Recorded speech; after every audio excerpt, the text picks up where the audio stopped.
নবীজি বলেন, তোমাদের মধ্যে কারো যদি তিনটা গুণ পাওয়া যায়, বুঝবা তুমি দুনিয়ার সবচাইতে সুখী মানুষ। আগামীকাল সকালে ঘুম থেকে ওঠার পর যদি আপনার মাঝে তিনটা গুণ পান, বুঝবেন আপনি আগামীকালকের জন্য দুনিয়ার সবচাইতে সুখী মানুষ। তিরমিজি শরীফের 2346 নম্বর হাদিসের বর্ণনা।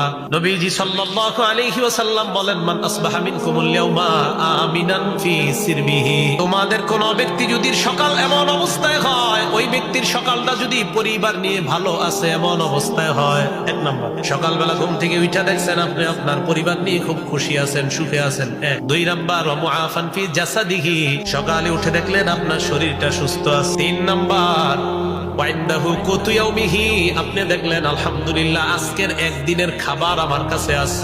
নবীজি বলেন, ফাকান্নামা হিজাত লাহুদ দুনিয়া, ওই ব্যক্তির জন্য কেমন যেন দুনিয়ার সব কল্যাণ একত্রিত করা হয়েছে।